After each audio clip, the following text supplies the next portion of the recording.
तुम रखवारे, अर्थात हनुमान जी भगवान की रखवाली करते हैं।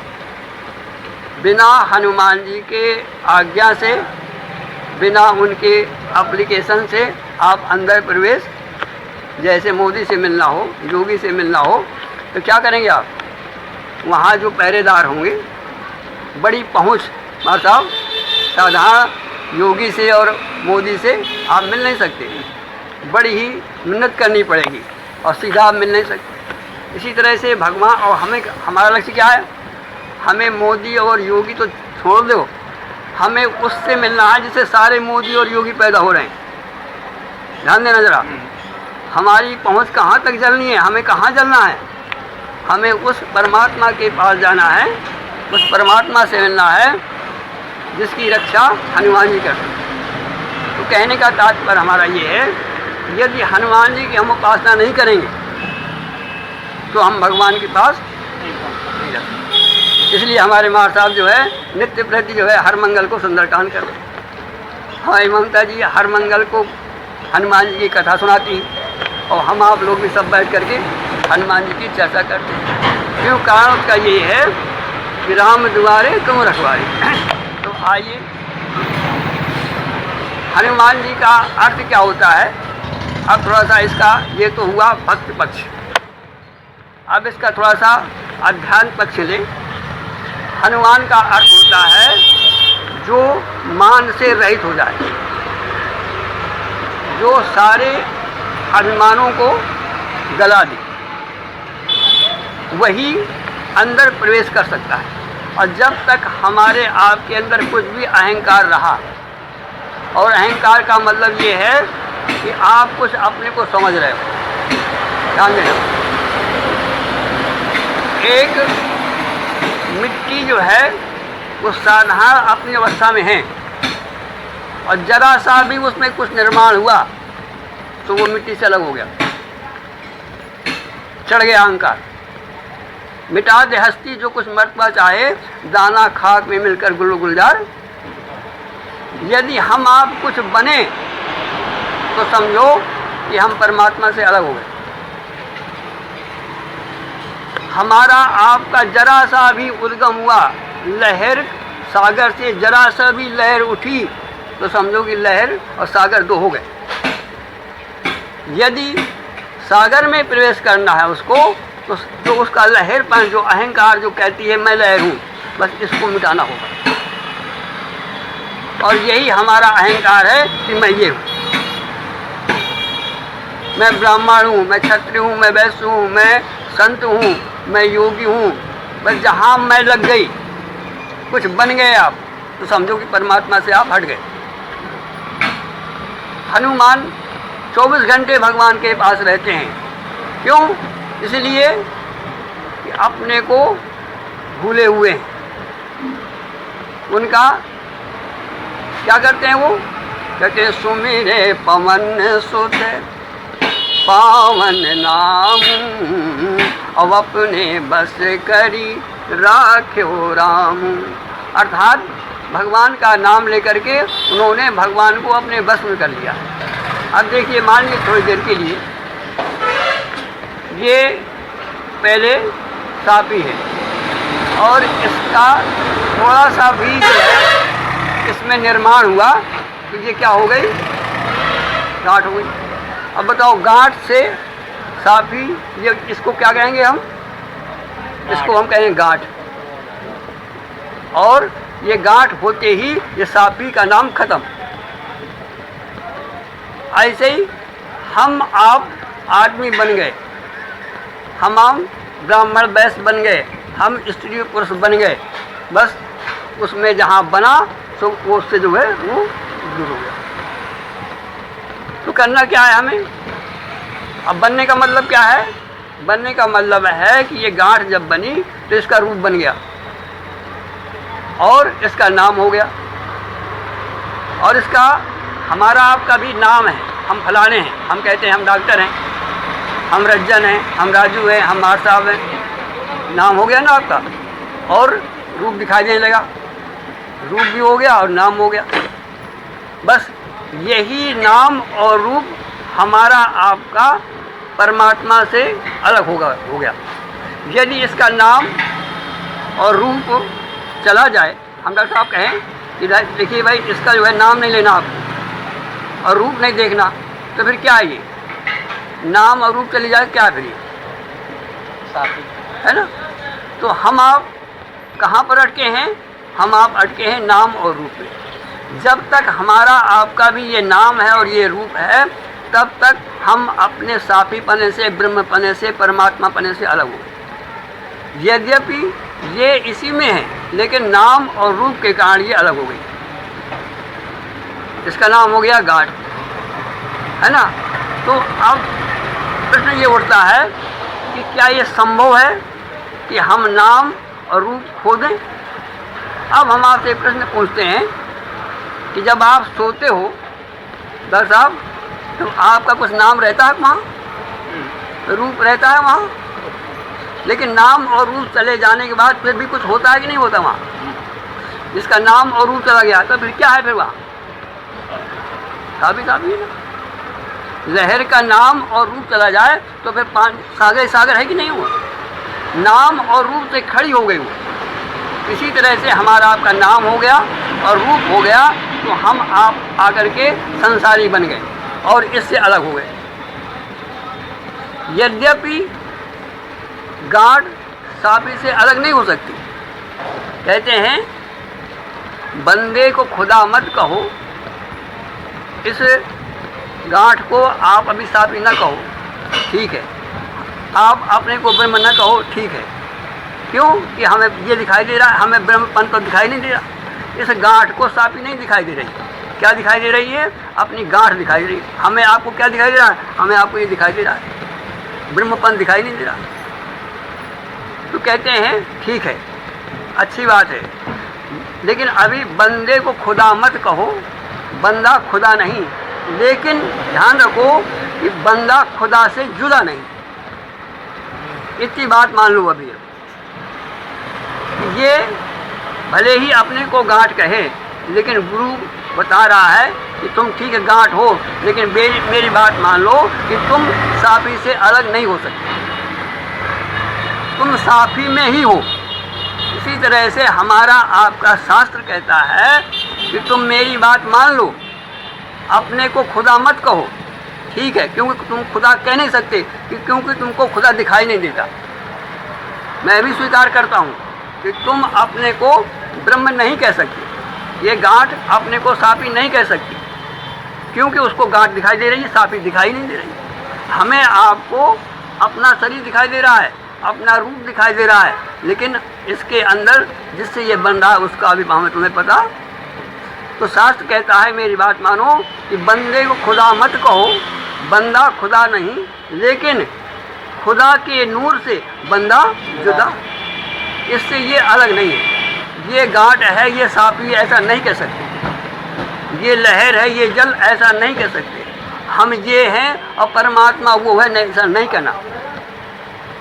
तुम परमात्मा में ही हो, इस बात का अभी मान लो बंदे। अच्छा, अब रही बात ये कि हम कैसे जाने, ये कैसे जाने कि मैं साफी ही हूँ, मैं साफी में ही हूँ। तो उसको लिए कहा गया कि ये जो नाम है और रूप है, इसको छोड़ दे। अब ये कैसे छोड़ें? हम आप कैसे छोड़ें? तो हम आपसे पूछते हैं, जब आप रात में सोते हो तो तुम्हें कुछ भान रहता है नाम और रूप का? प्रगति के द्वारा ये हमें आपको मिटा दिया जाता है। प्रगति कहती है देख लो, तुम भले ही ना कर पाओ, लेकिन मैं कर रहा हूँ। मैं तुम्हारा नाम भी मिटा रहा हूँ और तुम्हारा रूप भी मिटा रहा हूँ। और होता है कि नहीं होता? लेकिन दुख इस बात का ये है कि जब ये नाम और रूप मिट जाता है तो ये सो जाती है, इसको होश नहीं रहता कि मैं क्या हो गई। हमें आपको ख्याल नहीं रहता कि हम कहाँ चले जाते हैं और कैसे जाग जाते हैं। बस इतना सा काट है। तो जिस समय हमारा नाम और रूप चला जाए तो आप वही हो जो आप जहाँ से आप आते हो। लहर, नाम और रूप चला जाए देखिए और थोड़ा गहरी बात है कि हम आप रूप से परिचित हैं लेकिन स्वरूप से अनभिज्ञ। देखना, जीवन में दो चीज़ें हैं, एक होता है रूप और एक होता है स्वरूप। ये क्या हो गया? ये हो गया इसका रूप। रूप है, स्वरूप नहीं है। स्व माने क्या होता है? अपना। ये गांठ का रूप है लेकिन गांठ का स्वरूप नहीं है। तो हम आप अनभिज्ञ हैं अभी स्वरूप से। तो ये कैसे मालूम होगा कि आपका स्वरूप क्या है? तो एक बार क्या हुआ कि भगवान श्री राम पहुंच रहे हैं वाल्मीकि आश्रम में। अपना परिचय देते हैं कि मैं दशरथ का बेटा, पिता की आज्ञा से इस जंगल में आप लोगों के सत्संग करने के लिए, कुछ समय जीवन का बिताने के लिए आया। तो वाल्मीकि कहते हैं, भगवान ये तो मैं सब जानता हूँ, मुझे दिखाई भी देता है कि आप दशरथ के बेटे हो, आपका नाम राम है। लेकिन मैं आपसे ये पूछता हूँ, ये तुम अपना परिचय दे रहे हो, ये शरीर का दे रहे हो,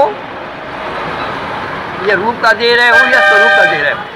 तो भगवान कहते हैं, प्रभु मैं जितना जानता था, जितना मुझे घर में पढ़ाया गया, जितना मेरी माँ ने पढ़ाया, जितना मेरे पिता ने पढ़ाया, जितना मेरे समाज ने पढ़ाया कि तुम हरिदास तुम्हारा नाम है और तुम्हारी शकल ये है, बस मैं इतना जानता हूँ, इसके बाद में कुछ नहीं जानता। तो उन्होंने कहा, आप सुनो, तुम अपने रूप की चर्चा कर रहे हो और मैं तुम्हें स्वरूप की चर्चा सुना रहा हूँ। क्या है स्वरूप? आप लोग भी सुन लें मानस के माध्यम से, जिसके लिए आप यहाँ आए हैं। ये विद्या आपको घर में नहीं पढ़ाई जाएगी, ये किसी संत मंडली में, सत्संग में, जो उससे ओतप्रोत होगा वही बता पाएगा। तो कहते हैं, राम स्वरूप तुम्हार। कैसा है? ये जो तुम देख रहे हो ना, ये जो मुझे दिखाई दे रहा है, ये है तुम्हारा रूप, ये स्वरूप नहीं है। स्वरूप क्या है? राम स्वरूप तुम्हार, बचन अगोचर बुद्धि पर। उसको मैं वचन से, बुद्धि से, इंद्रियों से नहीं कह सकता। फिर क्या है महाराज?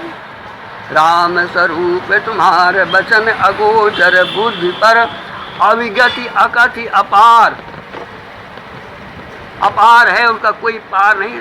अच्छा बताओ, इसका स्वरूप जब ये है तो इसका कोई सीमा है? कहाँ है? अनंत है, अपार है। और रूप क्या है? सीमित। ये हो गया रूप, आ गई इसमें। और यदि स्वरूप में पहुंच जाए तो फिर क्या है वो? राम स्वरूप बता रहे हैं, स्वरूप तुम्हारा कैसा है? राम स्वरूप तुम्हार, बचन अगोचर बुद्धि पर, अविगति अकथि अपार। फिर कहते हैं, कैसे जाने महाराज? कहते हैं, ने इसके लिए तुम्हें वेद पढ़ना होगा। ये घर में पढ़ाई नहीं पढ़े हुए, जब किसी गुरु आश्रम में वेद का अध्ययन करोगे तो वेद कहता है, कैसे उसको जानोगे? तो नेति नेति नित्य निगम कहा। कैसे कहते हैं वेद इसको? कैसे जानोगे? जानोगे ऐसे कि जो कुछ भी तुम्हें दिखाई दे रहा है, इसको बात कर दो। क्या बात कर दो?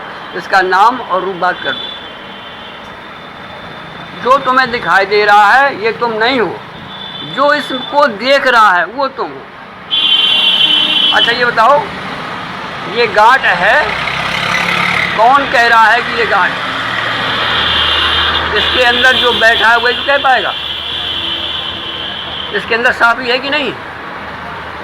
हरि व्यापक हो। तो जो हम आप बोल रहे हैं वो क्या इसकी ताकत है क्या? यदि इसकी ताकत होती तो मुर्दा कहता। इसका मतलब क्या है कि मुर्दे में कोई चीज़ है। हमारे आपके अंदर आप लोग सुन रहे हैं, तो इसका मतलब है कि कोई इसमें है। ये कोई बोल रहा है, इसका मतलब है कि कोई बोल रहा है। अच्छा, इसके अंदर से कोई बोले तो क्या मतलब है? इसका मतलब है कि वही बोल पाएगा जो उसके अंदर होगा। और इसके अंदर क्या है, गांठ है कि नहीं, वो साफी है कि नहीं। तो कहते हैं जो तुम्हारे अंदर बोल रहा है वो तुम हो, ये नहीं हो। जैसे मैक लगा हो तो मैक से जो आवाज़ आती है तो क्या मैक बोलता है, क्या हमारे द्वारा मैक से कोई बोल रहा है। अब वो जो बोल रहा है वो तुम हो, तुम ये नहीं हो। ध्यान देना, हम आप सुन रहे हो, ये कान माध्यम है, लेकिन इसके अंदर कोई बैठा वो सुन रहा है। नहीं तो मुर्दा के भी कान होते हैं, वो क्या सुन पाता है। मुर्दा का भी मुंह होता है, लेकिन क्या वो बोल पाता है। तो इसका मतलब क्या है, इसका मतलब ये है कि तुम्हारे अंदर, और तुम्हारे अंदर नहीं, वो सबके अंदर, इसमें हजारों आप गांठें लगाओ तो हजार गांठों में साफी होगी कि नहीं होगी। आपने माला लिया, माला गुड़ियाँ भिन्न भिन्न हैं, लेकिन सब में धागा होगा कि नहीं होगा। आपने हजारों घड़े आपने देखे सुने, लेकिन बताओ कोई ऐसा घड़ा होगा जिसमें न होगा जिसमें मिट्टी ना हो। हम जितने बार यहाँ बैठे हैं सब घड़े हैं, देखने में सब भिन्न भिन्न है। एक कुम्हार उसी मिट्टी से पहिया बना देता है, उसी मिट्टी से हाथी बना देता है, उसी मिट्टी से घोड़ा बना देता है। तो देखने में हम आप अलग अलग हैं, हमारे आपके मन अलग अलग हैं, हमारी आपकी बुद्धि अलग अलग है, लेकिन मिट्टी। इसी प्रकार से भगवान ने हनुमान से पूछा, आज चूँकि हनुमान जी की चर्चा है, अब हम आपको हनुमान जी के ऊपर ले चल रहे हैं। आपसे कोई पूछे तो आप क्या उत्तर दो।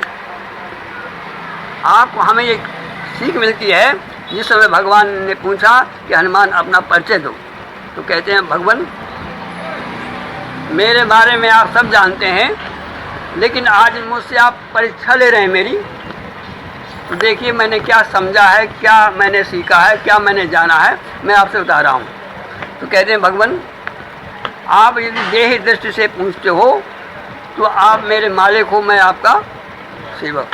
अस अभिमान, हमें आपको भी ये समझना चाहिए कि यदि हम शरीर में संसार में व्यवहार करते हैं तो क्या है, हम भगवान के सेवक हैं और भगवान हमारा मालिक है, और ये सब भगवान का जन है। तो हमें कैसे रहना है। अस अभिमान जाए जन भोरे, और मैं सेवक रघुपति पति, मैं सेवक हूँ और आप मेरे मालिक हो।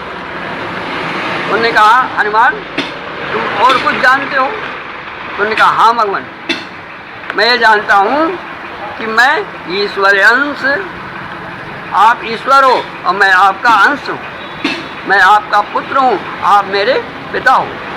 ईश्वर अंश, हम आप भी देखते रहें जरा, जब संसार में घूमें तो ये घूमें कि हम भगवान के सेवक हैं और भगवान हमारा पिता है। और जब हम थोड़ा सा अंतरंग चलें तो समझें कि हम क्या हैं, ईश्वर अंश, जीव अविनाशी, अचेतन अमल सहज सुख। अर्थात मैं भगवान का अंश हूँ, मैं देह नहीं हूँ। देह के अंदर जो है इसमें वो जो चेतना है वो भगवान का अंश है, वो मैं हूँ। और देह से समझें कि देह जो है भगवान ने मुझको संसार में रहने के लिए, संसार की सेवा करने के लिए ये देह प्रदान की है, तो मैं भगवान का सेवक। और जब चिंतन करें तो ईश्वर अंश, जीव अविनाशी, अचेतन अमल सहज सुख राशि। और इसके ऊपर अभी एक और है इसमें, देखिए आप सब देह से परिचित हैं, और इसके अंदर एक जीव है जो सोता है, जागता है, और इस देह से ट्रांसफ़र हो जाता है। अंत में ये देह यहीं कहीं रह जाती है, और ये इसमें जो जीव है वो इसका निकल करके दूसरे शरीर में प्रवेश कर जाता है। तो हम देह भी हैं और इसके अंदर जो है जो रहने वाला वो जीव भी है। तीसरा और क्या है इसमें, तीसरा वो है जो सदैव इसमें विराजमान रहता है, वो न कभी जाता है न आता है। जैसे घड़े अलग अलग हो गए, घड़े के रूप अलग अलग हो गए, नाम अलग अलग हो गया, लेकिन जो मिट्टी है वो सब में विराजमान। तो कहते हैं भगवान तीसरी दृष्टि ये है कि जो आप हो, जिस मिट्टी से आप बने हो उसी मिट्टी से कहते हैं क्या है, शंभु विरंच विष्णु भगवाना और उपजई जासु अंश ते। उस मिट्टी से सारा ब्रह्मांड बना हुआ है, उसी मिट्टी से आप बने हुए हो। सम उपजई क्या है, शंभु विरंच विष्णु भगवाना, भगवान भी जिससे बने हैं वो मैं हूँ। अर्थात जिससे आप, जिस मिट्टी से आप बने हैं उसी मिट्टी से मैं बना। जितनी विरगाटें हैं सब साफी से बनी कि नहीं बनी। तो कहने का तात्पर्य हमारा ये है कि हमें आपको अपना जीवन 3 रूपों में ढालना है। पहला देह है, देह से हम संसार के कार्य करने के लिए, और जीव से हम इस देह से पार हो करके दूसरे देव में जाने के लिए, और तीसरे दृष्टि कि ये भी भ्रम है और हमारा वास्तविक स्वरूप है आत्मा, और आत्मा न कभी जाती है न कभी आती है। जो जीव जो है ये ट्रांसफ़र हो जाता है। तो अब ये कैसे तीनों को पार करें?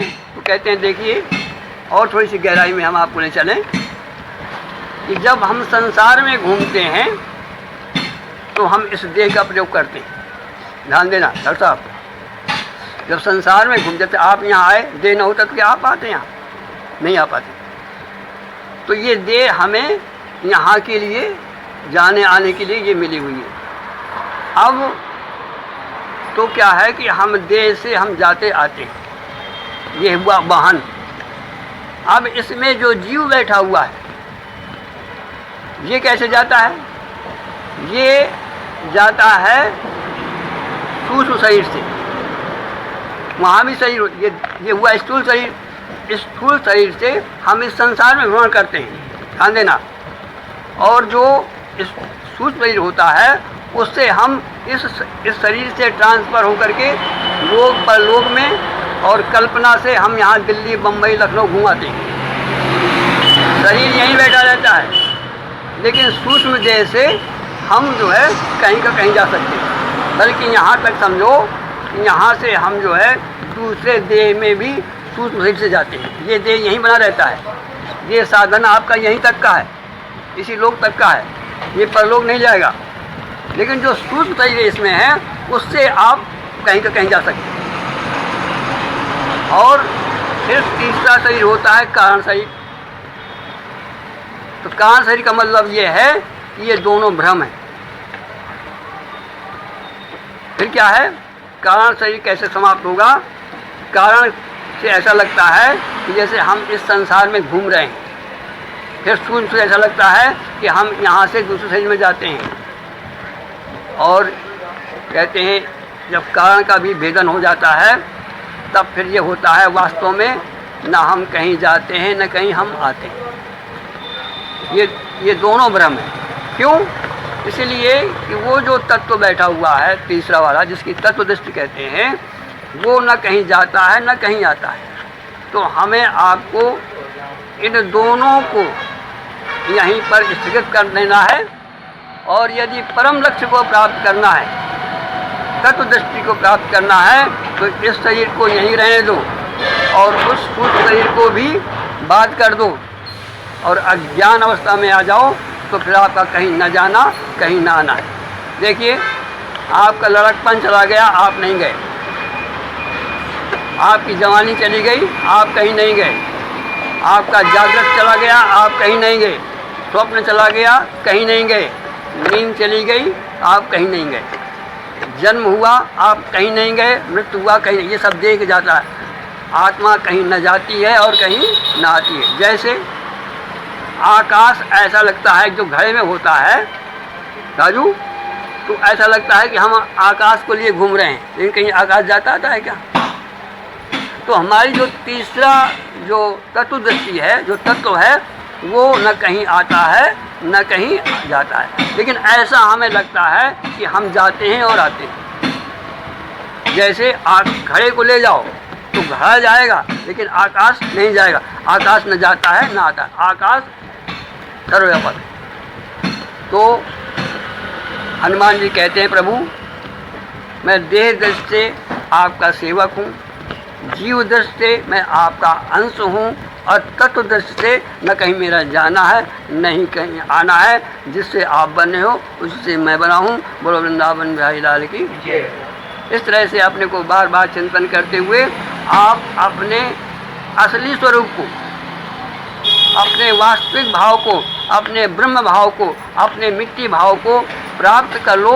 यही हमारे जीवन का फल है। बोलो वृंदावन बिहारी लाल की जय।